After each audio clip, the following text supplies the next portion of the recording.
Now, it is my pleasure to introduce to you our morning keynote speaker, a career veteran of homelessness and housing policy and one of the foremost experts on homelessness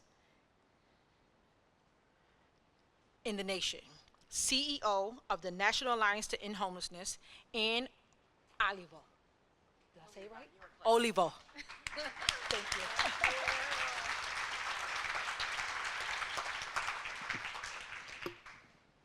Good morning, everyone. You're pretty good at it. Let's try it one more time. Good morning, everyone. Thank you. I appreciate that. My job as the morning opening plenary speaker is to get y'all going a little bit, to have some energy for the day. So I appreciate that you're doing that. Thank you so much, Aisha, for that introduction, and to Help USA for having me today. I am incredibly grateful, as I normally am, just to be out of Washington, D.C. for a hot second, but also to just be in community with all of you here. It's lovely to be in community with folks who are doing the hard work every single day and ending homelessness for New Yorkers every single day. So Aisha just said a little bit about my bio, and if you look in the program, you'll see a little bit more about my bio. It lists my titles and it lists the various roles that I've had in this field. And when I look at it, it always is a little uncomfortable. Have any of you had to be standing up here and people read your bio, which thank you for not doing that.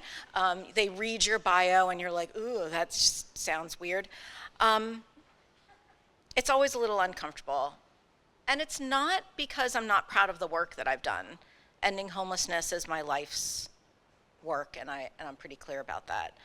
But it's really because the titles and the awards are not actually the thing that means something to me.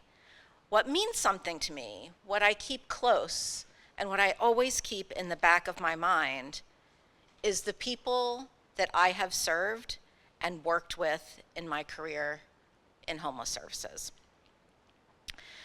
And when I was a baby homelessness professional in Washington, D.C., I actually was part of the first funded continuum of care in the country, which was Washington, D.C. I was the 6th employee of that continuum of care. And so when I say I was a baby, I was a baby.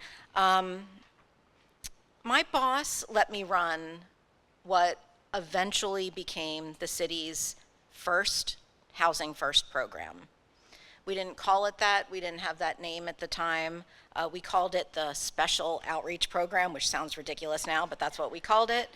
And through that program, I met some truly extraordinary service providers and people experiencing homelessness. I remember many of their names to this day because I got to know them and see them flourish or struggle.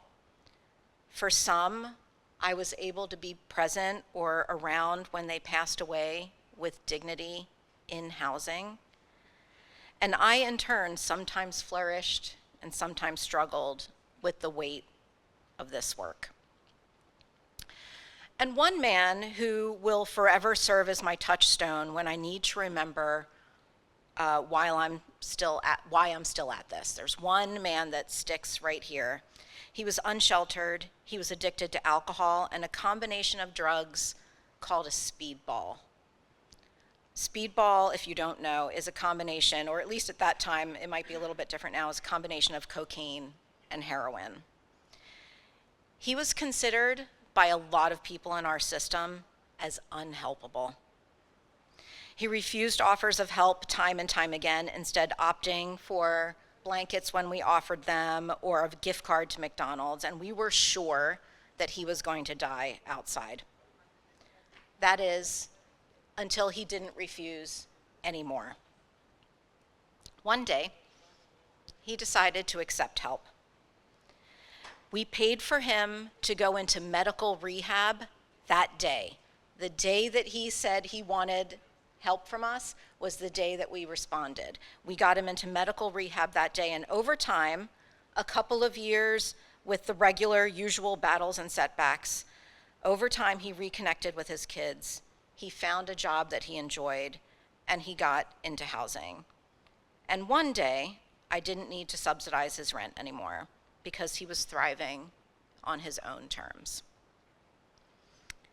And that is the power of low barrier work. It's the power of being able to respond to someone's needs and to support them in reaching their goals. It is the power of safe and affordable housing and services. I could go on. I could talk about the mom in active labor. We thought she was going to have that baby right there. In active labor, who refused to leave our intake facility for the hospital until she was done signing her lease because she did not want to bring that baby back from the hospital to a shelter bed. I could talk about the older woman living in a tent outside of Union Station who, after stabilizing her through a 72-hour hold during a snowstorm, we realized had worked as an incredibly talented seamstress for most of her adult life. The back Social Security owed to her was enough for us to help her buy a small apartment of her own where she lived until she passed away many years later. That is the stuff I wish was in my bio. But that seems a little bit too unconventional for the world we live in right now, except in this audience. I think that you all likely feel the same as I do about what matters, right? So you've heard a little bit about me and what drives me, so I want to learn a little bit about you. I don't know if any of you have ever seen me speak before, but I tend to start with a roll call so we can see who's in the room for the day. So if you feel comfortable, and since it's morning and we need some energy, I'm going to ask you to clap in response to the questions I'm about to ask you if they apply to you. And I encourage you to look around this room to see how many people in this room have similar experiences or knowledge as you. So let's warm up with an easy one. How many of you are native New Yorkers? That's a lot. Do we have any frontline staff in the room?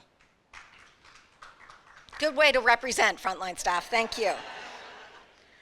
Do we have any folks with lived experience of homelessness or housing instability?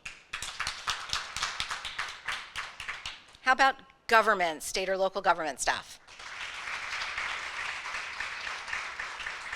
How about organizational managers or senior leaders? Okay, so this is my favorite question, and it's the last question, and instead of clapping, I want you to raise your hands. So take a good look around for this one because it's always surprising. How many of you have been doing this work, housing and homelessness, for at least 5 years? Raise your hands. How about 10 years? How about 20 years? How about 30 years? There's a few of us, 30 years. There's a lot of us here who have been doing this work for a long time, obviously, and are still committed to helping our fellow human beings get rehoused every single day when we wake up. And some folks in this room are more newly called to this work, but we have all faced challenges that come with the territory of serving marginalized people who are traumatized by housing instability and homelessness. And when I was invited to speak with you today, I was asked to talk about how the housing crisis is breaking the homelessness response system. And honestly, it's easy to see why. It rings true. Because these days, all of those stories that I just told you about the man addicted to speedballs and the mom signing her lease in active labor and the older lady whose back SSI helped us buy her an apartment might not have the same endings because rents are sky high and the idea of buying an apartment with a back payment of SSI seems a bit ridiculous in today's world. But I'm going to turn the premise that I was asked to talk about today around just a little bit. I'm going to talk about why we can change the way we think about our work to anchor solutions, to fight for abundant housing, and to fight for housing justice. Because without those things, we do not end homelessness in this country. And because while we need to know the facts we are dealing with every day, we also have to connect to the shared aspirations we have as a community to solve this problem. So before we get into where we want to go as a field, let's go ahead and start with the facts. The fact is that in 2024, we saw a nationwide increase in the number of people experiencing homelessness at a single point in time of 18%. The year before that, we saw a 12% increase.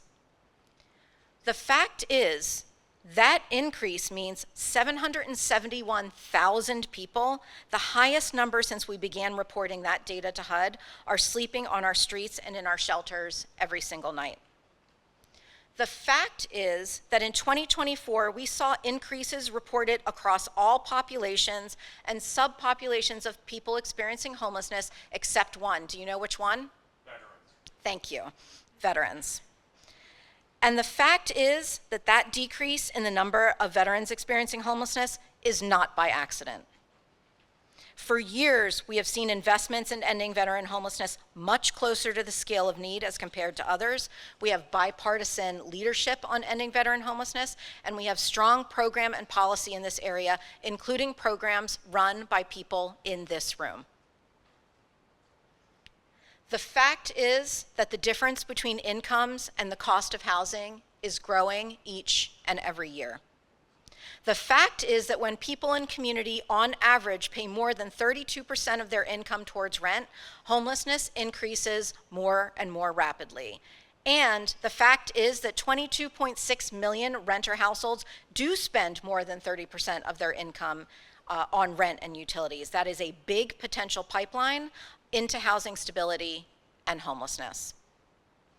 The fact is that HUD's rental assistance programs only reach about a quarter of eligible households, leaving most people who are rent burdened behind. The fact is that we are short more than 7 million units of housing that is affordable to households with the lowest incomes nationwide. The fact is that after the expiration of the COVID-era emergency rental assistance program, we have no permanently funded federal program at scale to address the needs of people who could stay in their housing through eviction prevention. And lastly, the fact is that in 2023, on average, 19,000 people per week became homeless for the first time, largely due to all of the things that I just described. And when that many people are coming into a system that is not resourced for this level of inflow, and the lack of subsidies and affordable units makes it harder than ever to get people out of the system gets stuck no matter how hard frontline staff are working or how wisely they're using their resources. The affordable housing and homelessness crises are inextricably linked, and that is also a fact. Whether it's 771,000 people or 7 million people or the one family that you have in front of you on any given day, this situation that I just described shouldn't be acceptable to anyone. I know it's not acceptable to anyone who's sitting in this room today, and that is why we have to fight for what we know people need. So I come back to the question I posed earlier.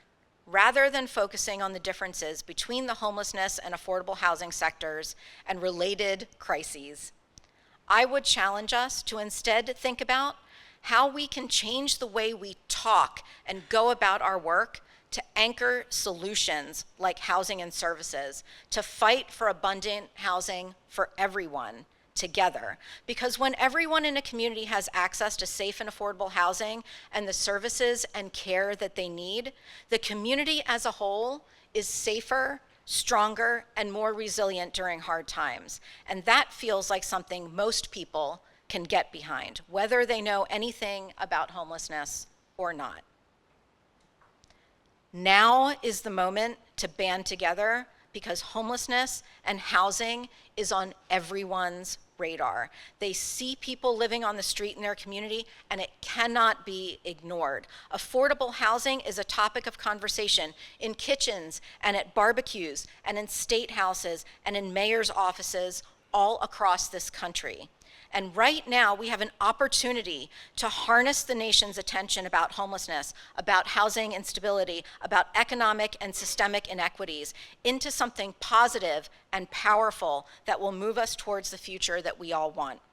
And right now we have an opportunity to create a bigger tent, to create new partnerships and to expand our network of advocates and sectors who care about this mission and who see it as their mission too.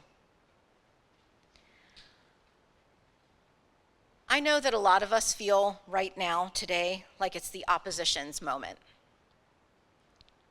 And I suspect that we'll see some really hard things in the president's budget in the next few days when it comes out. We expect a skinny budget this week or next, and then a more full budget in May. It feels like the opposition is gaining momentum on bad policies and cuts to programs that will make the lives of those who we serve much, much harder. But I'm here to tell you this: I don't think it's their moment.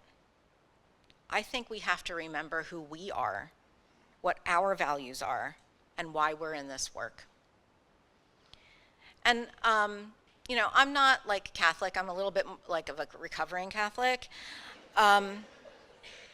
Just saying that out loud here. But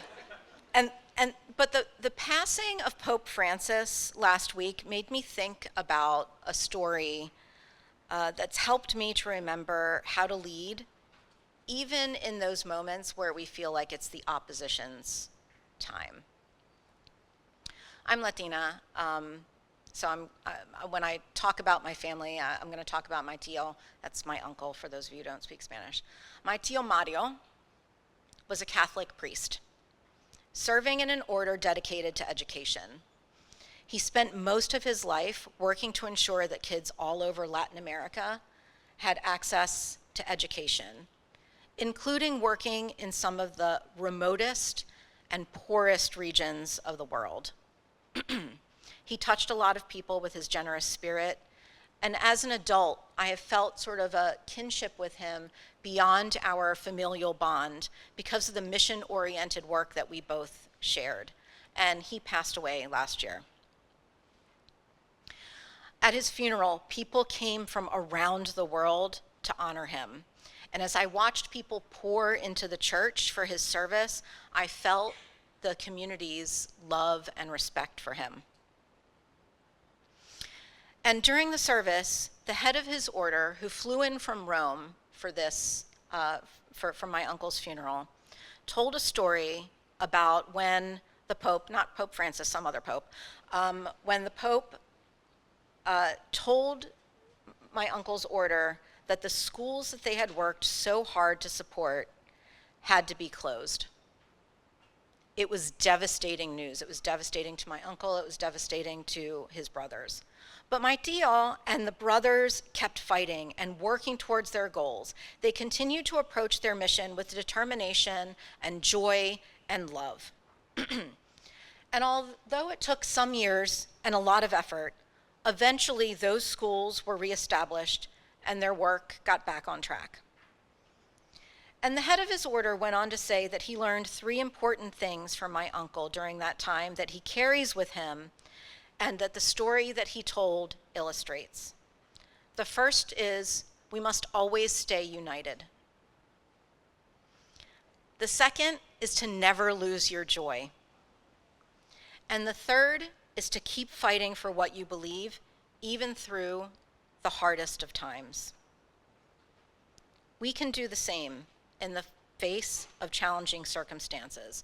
Sometimes it takes time. Sometimes there are bumps in the road. Sometimes the bumps feel like mountains. But if we stay united, don't lose our joy, and keep fighting for what we believe, we do, in fact, make progress.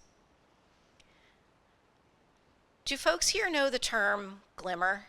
Have you all used the term glimmer? Okay. No.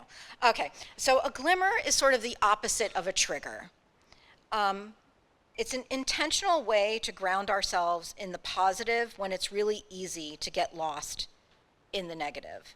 And at the Alliance, we actually keep a running glimmer report on our Slack channel.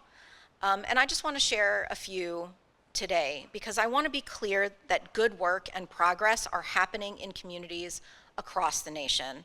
Adolfo did one of them, the expansion of supportive housing here, right here in New York City. Huge glimmer. Congratulations, everybody.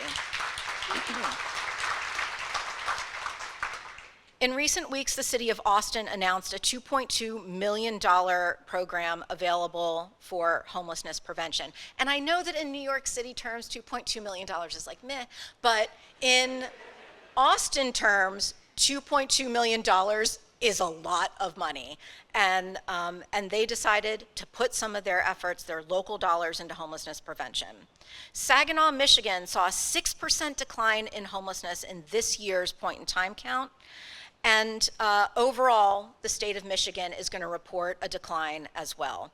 And then over the last couple of weeks, we've seen leaders from all over the country holding rallies to hold our elected leaders accountable for solutions to homelessness. And that's just a few of the long list of glimmers that's in our Slack channel to remind us that when fear leads, we see practices like fining, ticketing, or arresting people to remove them from public view as the prevailing strategy. But when collaboration, love, and respect for the people we serve and work with lead, we see ourselves working together to use the resources we have as effectively as possible and fighting for the additional resources we need.